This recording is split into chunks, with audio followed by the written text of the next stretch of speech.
Last 90 days, as many of you have, preparing for this trial, I've issued over 240 subpoenas.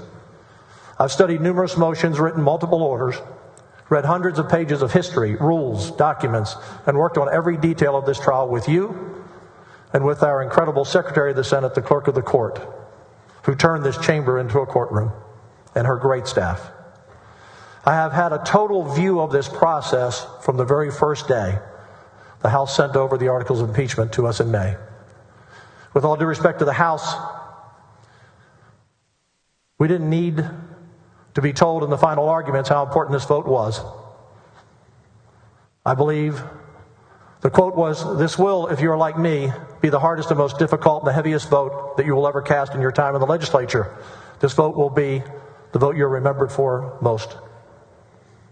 Our members already knew that and have known that for the last 3 months. If only the House members who voted for impeachment would have followed that instruction in the House, we may not have been here.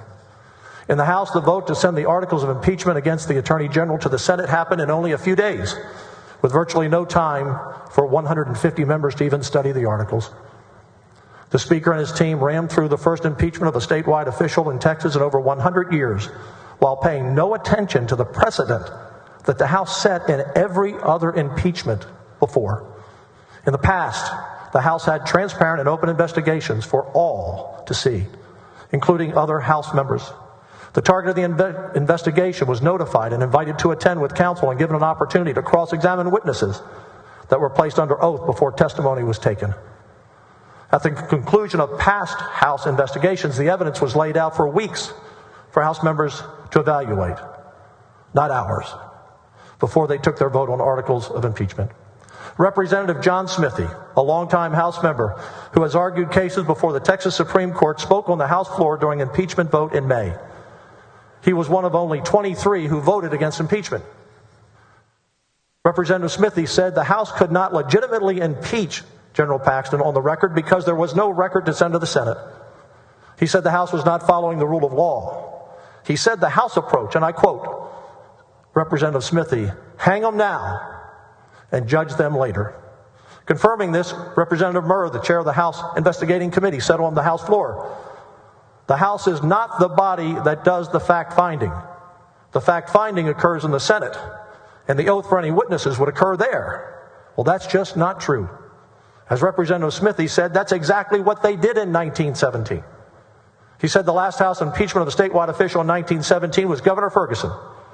John Smithee said it was conducted like a full trial before the House sent it to the Senate. Witnesses were put under oath and cross-examined by the defendant.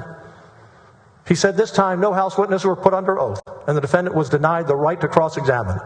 Representative Smithee told his fellow members the House process was indefensible. Representative Smithee said the House did not follow the rules of evidence, and their case was based on triple hearsay that would never be allowed in court.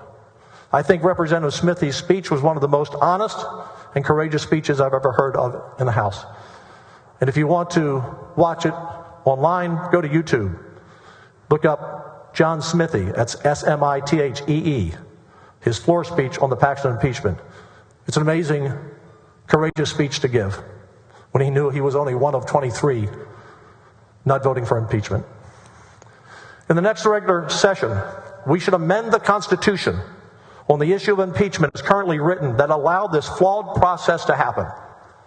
Any testimony given in a House impeachment investigation must be given under oath, and the target of that impeachment must be allowed to present with a lawyer to cross-examine the witnesses.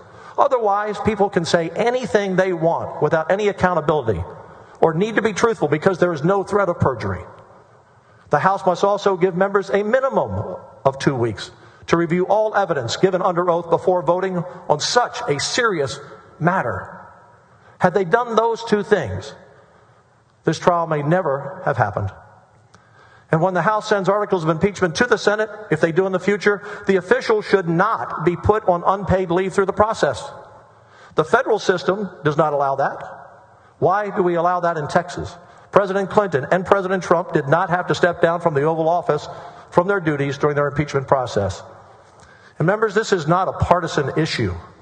We owe it to future legislatures to make these changes so that no future official impeached by the House, whether Republican, Democrat, or Independent, is subject to the way this impeachment process occurred in the House this year. Millions of taxpayer dollars have been wasted on this impeachment. 31 senators and a large Senate staff that made this trial possible have put their family life, their jobs, their business on hold for the last 3 months after already being here from January to June. I'm going to call next week for a full audit of all taxpayer money spent by the House from the beginning of their investigation in March to their final bills they get from their lawyers. We will provide our cost as well that were forced on us by the House impeachment. One big difference: we didn't pay a huge team of outside lawyers and investigators. We did it mostly with our own staffs, working endless hours with no extra pay. As Representative Smithy said, this is not the way it has happened in the past in the House. That's why I believe we've only had 2 prior impeachments. Our founders expected better. It should have never happened this year, and hopefully it doesn't again unless we address this in the Constitution. And finally, members, may God continue to bless the greatest place God ever created on earth, the place we call Texas. We are the envy of the world.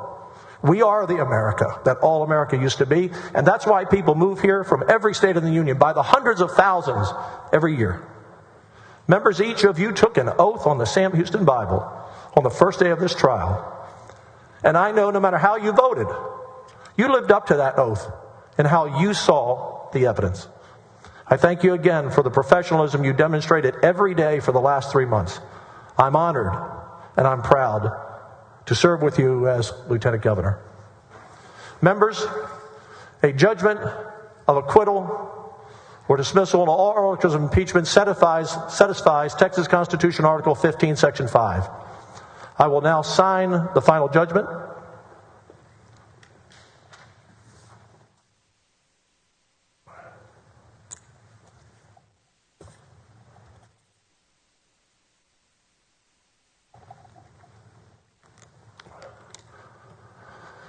This judgment will be filed with the Secretary of State, and Attorney General Warren Kenneth Paxton Jr. is hereby, at this moment, reinstated to office. The President's desk is clear, and there is no pending business before the Senate. I'm now going to recognize the Dean for a highly privileged motion. The next thing I will do is have the jury retire, so lawyers and House managers, everyone stay in your seats till the members of the jury leave. Senator Whitmire. Thank you, Mr. President. I move that the Court of Impeachment is hereby dissolved and we adjourn sine die pending submission of the final judgment to the Secretary of State. Is there any objection? Hearing none, this concludes the proceedings. The Court of Impeachment is hereby dissolved, and we are adjourned sine die pending submission of the final judgment to the Secretary. Because the flag still stands for freedom, and they can't take that away.